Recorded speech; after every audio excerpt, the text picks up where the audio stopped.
প্রিয় ষষ্ঠ শ্রেণীর শিক্ষার্থীরা, তোমরা সবাই কেমন আছো? আশা করি ভালো আছো। আমি মোহাম্মদ সিফায়াত আছি তোমাদের সাথে। ইজি মেথডের পক্ষ থেকে তোমাদের সবাইকে সুস্বাগতম।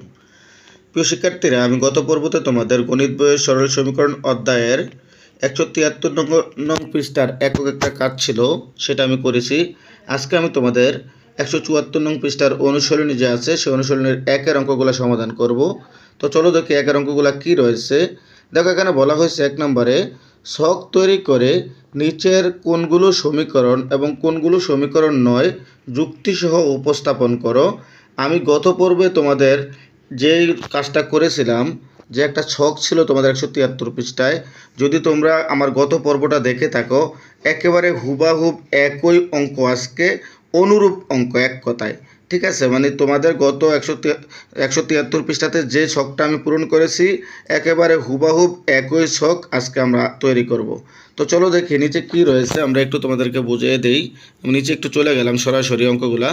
দেখো, আমাদের এ নাম্বার অঙ্কটা কি আছে একটু খেয়াল করো। একদম আগের অঙ্কগুলোর মতোই, তোমরা গত পর্বটা যদি আমার দেখে আসো, তাহলে কিন্তু আজকের অঙ্কগুলো তোমরা খুব সহজেই তোমরা পারবা। দেখো, আমি তোমাদেরকে একটু দেখাই এখানে কি বলা হয়েছে।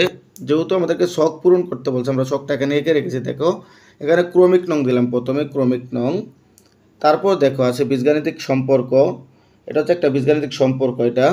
তারপর দেখো অজ্ঞাত রাশি বা চলক, আমরা জানি অজ্ঞাত রাশি বা চলক হচ্ছে এক্স ওয়াই জেড, মানে ছোটো হাতের যে অক্ষরগুলো আছে এবিসি, সেগুলো হচ্ছে অজানা চলক বা অজ্ঞাত রাশি বা চলক। তারপর হচ্ছে দেখো সমীকরণ হলে টিক দিতে বলছে, আর না হলে ক্রস দিতে বলছে। যৌক্তিক কারণ কি সেটা আমাদেরকে বলতে হবে। একদম সহজ। দেখো, এটা একটা সমীকরণ।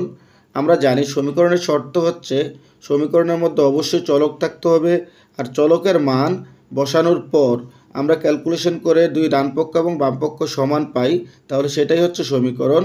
আর যদি ডানপক্ষ এবং বামপক্ষ সমান না হয়, তাহলে সেটা সমীকরণ নয়।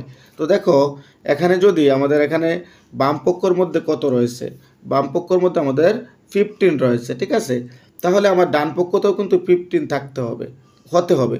তাহলে এখানে এক্সের মান কত ধরলে আমরা 15, মানে আমরা বাম পক্ষতে 15 পাবো। দেখো, যেহেতু তোমরা চিন্তা করো তো, যদি আমরা বাম পক্ষতে যেহেতু 5 আছে, ডান পক্ষতে 5 আছে, তাহলে এখানে এক্সের মান যদি আমরা 10 ধরি, তাহলে দেখো 10-এর সাথে যদি আমরা 5 যোগ করি, তাহলে কিন্তু আমাদের 15 মিলে যায়। ডান পক্ষতে 15 আমরা পেয়ে যাই। কত পাই? 15 আমরা পেয়ে যাই। তাহলে আমরা এখানে কী এক্সের মান কত ধরতে পারি? এক্সের মান আমরা 10 ধরতে পারি, অর্থাৎ 10 ধরতে পারি। 10-এর সাথে আমরা 5 যোগ করলে কিন্তু আমরা 15 পাই, আর আমাদের বাম পক্ষতেও কিন্তু 15 রয়েছে। দেখো, এই জন্য তাহলে সমীকরণটা অবশ্যই সঠিক, যেহেতু আমাদের দুই সাইডটা মিলে গেছে, এই জন্য আমরা এখানে টিক চিহ্ন দিয়ে দিয়েছি। তারপর দেখো যৌক্তিক কারণ কি, দেখো এখানে বলছি আমরা সমান সমান চিহ্ন বিদ্যমান এবং এক্স চলকের নির্দিষ্ট মান, অর্থাৎ এক্স সমান সমান 10 এর জন্য বামপক্ষ ও ডানপক্ষ সমান। তাহলে দেখো, আমরা শুধুমাত্র যদি এক্সের মান 10 ধরি, তাহলে কিন্তু আমাদের অঙ্কটা মানে একটা সমীকরণ আকারে ধারণ করে বীজগাণিতিক রাশিটা। আশা করি তোমরা এ নাম্বারে যে অঙ্কটা আছে সেটা তোমরা বুঝতে পেরেছো। এবার আমি তোমাদের বি নাম্বারে অঙ্কটা বোঝাবো। একেবারে সহজ, গত পর্বটা তোমরা একটু দেখে আসবা, তাহলে কিন্তু আজকের অঙ্কটা তোমরা না করলেও চলবে। খুব সহজেই তোমরা ওইটা পারলে তোমরা এটা নিজেরাই করতে পারবা। তারপর দেখো, এবার দিয়ে আমি তোমাদের বি নাম্বারটা একটু খেয়াল করো। আমরা জানি যদি গ্রেটার দেন বা লেস দেন, অর্থাৎ বৃহত্তর চিহ্ন অথবা ক্ষুদ্রতর চিহ্ন যার মধ্যে থাকে, সেটা কিন্তু সমীকরণ হয় না। আমি ইতিপূর্বে তোমাদের সর্বপ্রথম যে দুইটা অধ্যায় আছে সমীকরণ অধ্যায়ের সর্বপ্রথম দুইটা পর্ব, ওই পর্বতে আমি আলোচনা করেছিলাম। তাহলে যেহেতু এখানে কি তোমার ক্ষুদ্রতর চিহ্ন রয়েছে, অর্থাৎ যেটাকে আমরা বীজগাণিতের ভাষায় বলি হচ্ছে লেস দেন, যেহেতু লেস দেন রয়েছে, তাহলে এখানে কিন্তু এটা সমীকরণ হবে না। এটা আমি ইতিপূর্বে বলেছিলাম তোমাদেরকে। তো দেখো, এখানে চলক হিসেবে রয়েছে আমাদের ওয়াই, আর যেহেতু এটা আমরা জানি যে কোনো ক্ষুদ্রতর চিহ্ন অথবা বৃহত্তর চিহ্ন থাকলে সেটা সমীকরণ হয় না, এজন্য কিন্তু আমরা এখানে ক্রস দিয়ে দিছি। তারপর লিখছি দেখো, ওয়াই চলকযুক্ত ক্ষুদ্রতর চিহ্নর মাধ্যমে প্রকাশিত একটি বীজগাণিতিক সম্পর্ক, যা ওয়াই চলকের একাধিক মানের জন্য শর্ত।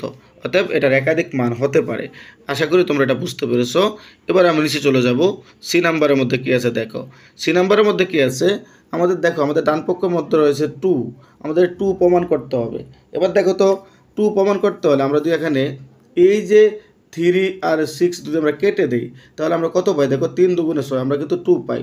তাহলে দেখো আমরা বাম পক্ষতে কত পাই? 2 পাই। ডান পক্ষতেও আমাদের 2 আছে। এবার বলো তো এটা কি সমীকরণ? না। তোমাদের প্রশ্ন হতে পারে যে ডান পক্ষ এবং বাম পক্ষ তো মিলে গেছে, তাহলে সমীকরণ নয় কেন? কারণ আমরা জানি সমীকরণ হতে হলে অবশ্যই সেখানে চলক থাকতে হবে। দেখো এখানে কিন্তু কোনো চলক নেই, তাহলে এটা সমীকরণ না। কারণ চলক না থাকলে সমীকরণ হবে না। তাহলে দেখো এখানে আমরা অজ্ঞাত রাশি বা চলকের মধ্যে লিখছি আমরা নাই, তারপরে এটা সমীকরণ না, যেহেতু এখানে চলক নেই জন্য সমীকরণ নাই, এটা হবে না, এই জন্য আমরা এটাকে ক্রস দিয়ে দিব, ক্রস। তারপরে আমরা লিখছি যৌক্তিক কারণের মধ্যে কেন ক্রস হলো? কোনো অজ্ঞাত রাশি বা চলক নেই। কারণ অজ্ঞাত রাশি বা চলক দুই না থাকে তাহলে সেটা সমীকরণ হিসাবে গণ্য হয় না, সেটা সমীকরণ হয় না। যদিও বা ডান পক্ষ এবং বাম পক্ষ সমান, কিন্তু চলক না থাকার কারণে সেটা সমীকরণ হবে না। তারপর দেখো ডি নাম্বারের মধ্যে দিয়ে আমরা যাই। ডি নাম্বারের মধ্যে আমাদের কী আছে একটু খেয়াল করো। আমাদের দেওয়া আছে z-4 = 0। তো দেখো এখানে কিন্তু z রয়েছে, অর্থাৎ এটা কিন্তু চলক। তো দেখো এবার আমাদের ডান পক্ষের মধ্যে 0 আছে। এটা জিনিস খেয়াল করো তো, এখানে z এর মান কত ধরলে আমাদের 0 হবে বলো তো? যদি আমি z এর মান 4 ধরি তাহলে দেখো 4 আর হচ্ছে -4, দেখো এখানে 4 আছে আর এখানে কিন্তু -4 আছে, তাহলে -4 4 4 মিলে গেছে 0। তাহলে আমরা কিন্তু 4 এর জন্য এখানে যদি z এর মান 4 বসাই তাহলে কিন্তু আমরা ডান পক্ষ 0 পাই। তাহলে এটাও কিন্তু একটা কি, আমরা বাম পক্ষ 0 পাবো, দুই আমরা z এর মান 4 বসাই তাহলে 4 আর -4 মিলে গেলে 0 হয়, আর ডান পক্ষ তো আমাদের 0 আছে, তাহলে এটা কিন্তু একটা সমীকরণ। এজন্য আমরা লিখছি এখানে চলক হচ্ছে z, আর হচ্ছে এখানে এটা একটা সমীকরণ, যেহেতু ডান পক্ষ এবং বাম পক্ষ মিলে গেছে। তারপর দেখো এই জন্য আমরা এই জায়গাতে লিখছি যে z চলকের নির্দিষ্ট মান, অর্থাৎ z=4 এর জন্য বাম পক্ষ ডান পক্ষ সমান। কারণ আমরা দেখছি z এর মান দিয়ে আমরা 4 ধরি তাহলে সেটা 4 এ 4 এ মিলে যায় 0, মানে বিয়োগ করলে আমরা 0 পাই। ডান পক্ষও কিন্তু আমাদের 0 রয়েছে। আশা করি তোমরা ডি নাম্বার অঙ্কটাও বুঝতে পেরেছো। এবার আমরা ই নাম্বার অঙ্কতে চলে যাব। দেখো ই নাম্বার দিকে খেয়াল করো, এই নাম্বারের মধ্যেও কিন্তু কোনো চলক নাই। যেহেতু চলক নাই, আমরা জানি চলক না থাকলে সেটা সমীকরণ না। তারপরে দেখো আমরা একটু ডান পক্ষ বাম পক্ষ মিলাই, দেখো এখানে কিন্তু আমরা 4 গুণ 3 আছে। এবার 4 গুণ দিয়ে আমরা 3 দিই তাহলে আমরা 3 4 12 পাই। তারপর দেখো -12, তাহলে আমরা যদি 3 4 12 পাই, এখানে 12 লিখলাম আমরা। আমি একটু তোমাদেরকে ক্লিয়ার করে লিখে দেখাই। দেখো এখানে আমরা 3 4 কত পাই? 12 পাই। তাহলে দেখো আমরা এটা গুণ করলে আমরা 12 পাই। তারপর আছে দেখো -12 আছে। তো দেখো -12 দিয়ে থাকে তাহলে আমরা কিন্তু 12 বারে মিলে যায় 0, তাহলে আমরা কিন্তু ডান পক্ষ তো 0 আছে, তাহলে আমরা কিন্তু ডান পক্ষ এবং বাম পক্ষ মিলে যাচ্ছে, কিন্তু তাও এটা সমীকরণ না। তার কারণ আমরা জানি চলক না থাকলে সেটা সমীকরণ হয় না। দেখো এই জায়গাতে অজানা রাশি বা চলকের মধ্যে হচ্ছে নেই, আর এটা সমীকরণ না। তার কারণ হচ্ছে এখানে কিন্তু চলক নেই, জন্য এটা সমীকরণ না। দেখো তার যৌক্তিক কারণ হচ্ছে কোনো অজ্ঞাত রাশি বা চলক নেই, এই কারণে এটা সমীকরণ হবে না। ঠিক আছে, তারপর দিয়ে দেখো এফ এর দিকে একটু খেয়াল করো। এফ এর মধ্যে কী রয়েছে সেটা একটু আমরা দেখবো। দেখো এফ এর মধ্যে রয়েছে 2x + 3 = x - 15। তাহলে দেখো আমাদের বাম পক্ষের মধ্যেও কিন্তু চলক রয়েছে, আর ডান পক্ষের মধ্যেও কিন্তু চলক রয়েছে। তাহলে এবার দুইটাকে আমরা দেখতে হবে যে আসলে দুইটা করার পর আমাদের ডান পক্ষ এবং বাম পক্ষ মিলে কিনা। দেখো আমরা যদি এই জায়গাতে কি করি, এই এক্সের মান কত ধরলে আমরা কত ধরতে পারি, আমরা একটু এটা বাম পক্ষটা করেই ফেলি। দেখো আমরা এখানে লিখবো 2x, তারপরে হচ্ছে +3। ঠিক আছে, আমরা +3 এখানে বসাইলাম। এবার আমরা এটাকে সমান সমান দিব। যেহেতু আমরা এক্সের মান বের করব, তাহলে আমরা কি করতে পারি, এই জায়গাতে দেখো আমি একটু লিখে দিয়েছি যে এক্স চলকের নির্দিষ্ট মান, অর্থাৎ x -18 এর জন্য বাম পক্ষ ডান পক্ষ সমান। তাহলে আমরা যদি -18 এক্সের মানটা বসাই তাহলে কিন্তু আমাদের ডান পক্ষ বাম পক্ষ সমান হবে। যেহেতু আমি তোমাদেরকে সময় বেশি নিতে চাচ্ছি না, এই জন্য আমি এটা তোমাদেরকে একটু ভালো করে দেখাই দিই এই জায়গাকান। দেখো আমরা যদি কি করি, এক্সের জন্য -18 নেই, এখানে -18 আমরা বলে দিচ্ছি। তাহলে দেখো আমরা 2 তারপর ইন্টু -18, ঠিক আছে, আমরা -18 নিলাম। এবার দেখো এবার 18 × 36, অর্থাৎ -36 পাই। আমরা কত পাই? 18 × 36 দিয়ে আমরা করি তাহলে আমরা -36 পাই, -36 মানে 36 পাই। তারপরে দেখো এই জায়গাতে আছে +3, তাহলে +3 আমরা দেবো। তো আমরা জানি প্লাস মাইনাস হচ্ছে মাইনাস। তাহলে এবার আমরা যদি বিয়োগ করি তাহলে 36 থেকে যদি আমরা 3 বিয়োগ করি তাহলে আমরা পাই হচ্ছে 33, অর্থাৎ 33 পাই আমরা। সেটা কি -33 পাই, -33। এবার যদি আমরা খেয়াল করি, আমরা এটার দিকে যদি খেয়াল করি, এখানে যদি আমরা মাইনাস কত দেই, মনে করো -18 দেই, আর আমাদের এখানে আছে -15। হ্যাঁ, ডান পক্ষ দিকে খেয়াল করো, আমি একটু ক্লিয়ার করে তোমাদেরকে দেখাই। তো আমরা কিন্তু এই প্রথমটা এই বাম পক্ষ করে আমরা পেয়েছিলাম হচ্ছে -33, অর্থাৎ 33 পেয়েছিলাম, -33। এবার আমরা দেখবো আমাদের ডান পক্ষ -33 হয় কিনা। তো দেখো আমাদের এক্সের মান কত, -18 বসাই, -18 বসাইলাম। তারপর দেখো আছে -15। এবার দেখো মাইনাসে মাইনাসে কী হয়, মাইনাসে মাইনাসে প্লাস হয়। তো আমরা যদি যোগ করি দেখো 18 আর হচ্ছে 15 হয় 33, সেটা আর বড় চিহ্ন হচ্ছে মাইনাসের, জন্য -33। তো দেখো আমরা বাম পক্ষতেও কিন্তু -33 পেয়েছি, অর্থাৎ -33 পেয়েছি, ডান পক্ষতেও কিন্তু আমরা -33 পেয়েছি। অতএব আমাদের ডান পক্ষ ও বাম পক্ষ কিন্তু সমান। আশা করি তোমরা এটা বুঝতে পেরেছো। এজন্য আমরা লিখছি দেখো এই জায়গাতে যেহেতু এখানে রয়েছে এক্স চলক রয়েছে, আর এটা হচ্ছে এটা হচ্ছে সঠিক, এজন্য আমরা এই জায়গাতে লিখছি দেখো যে এক্স চলকের নির্দিষ্ট মান, অর্থাৎ x = -18 জন্য বাম পক্ষ ডান পক্ষ সমান। আশা করি তোমরা F নম্বর অঙ্কটা বুঝতে পেরেছো। এবার আমি তোমাদের G নম্বর অঙ্কটা দেখাবো। দেখো G নম্বর অঙ্কটা আমরা দেখে বুঝতেছি যে G নম্বর অঙ্কটা মূলত সমীকরণ নয়। তার কারণ আমরা জানি কোনো বীজগাণিতিক রাশির মধ্যে যদি ক্ষুদ্রতর ও বৃহত্তর চিহ্ন থাকে তাহলে সেটা সমীকরণ হয় না, কারণ এটার বিভিন্ন মান হতে পারে। এজন্য এটা আমরা জানি যে এটা সমীকরণ নয়। আর এখানে দেখো চলক বা অজানা রাশি কিন্তু ওয়াই রয়েছে, যেন আমরা ওয়াই এখানে লিখছি। আর এটা সমীকরণ নাই, যেহেতু এখানে বৃহত্তর চিহ্ন রয়েছে, অর্থাৎ যেটাকে আমরা বীজগণিতের ভাষায় বলি হচ্ছে গ্রেটার দেন, এটা রয়েছে, জন্য এটা সমীকরণ হবে না। তারপরে দেখো এটা কেন সমীকরণ হবে না, যৌক্তিকটা হচ্ছে ওয়াই চলকযুক্ত বৃহত্তর চিহ্নের মাধ্যমে প্রকাশিত একটি বীজগাণিতিক সম্পর্ক, যা ওয়াই চলকের একাধিক মানের জন্য সত্য, মানে এটার একাধিক মান হতে পারে। আশা করি তোমরা জি নম্বর অঙ্কটা বুঝতে পেরেছো। এইবার দেখো এস নম্বর অঙ্কটার মধ্যে কি আছে। এস নম্বর অঙ্কটার মধ্যে আছে 8 - x = 11। তাহলে দেখো এবার আমাদের দরকার হচ্ছে কত, আমাদের 11 ডান পক্ষতে আছে, বাম পক্ষতে আমাদের 11টা হতে হবে। তাহলে আমরা কত ধরলে, আমরা এখানে x এর মান কত ধরলে আমরা কি করব, 11 পাবো। তো দেখো এই জায়গাতে আমি লিখে দিয়েছি যে x চলকের নির্দিষ্ট মান, অর্থাৎ x = -3 এর জন্য বাম পক্ষ ডান পক্ষ সমান। তাহলে যদি আমরা x এর মান -3 ধরি, দেখো এখানে আছে 8 মাইনাস, এবার x এর মান দেখো -3 ধরলাম আমরা। তাহলে দেখো এবার দিয়ে আমরা খেয়াল করো, মাইনাসে মাইনাসে আমরা কি পাই, প্লাস পাই। তাহলে আমরা যদি যোগ করি 8 আর 3 কত, মানে 8 আর 3 হচ্ছে 11, তাহলে আমাদের ডান পক্ষ তো কিন্তু 11 রয়েছে। তো দেখো ডান পক্ষ এবং বাম পক্ষ মিলে গেছে, অতএব এটা একটা সমীকরণ। দেখো এখানে অজানা চলক বা অজ্ঞাত রাশি বা চলক রয়েছে আমাদের x, আর এটা হচ্ছে সমীকরণ হয়েছে। আর এই জন্য আমরা তো যৌক্তিক কারণটা এইমাত্র পড়লামই। আশা করি তোমরা এস নাম্বার অঙ্কটাও বুঝতে পেরেছো। এবার আই নাম্বার অঙ্কটা কী আছে একটু দেখো। আই নাম্বার অঙ্কটা দিকে একটু খেয়াল করো, আই নাম্বারটা কী আছে।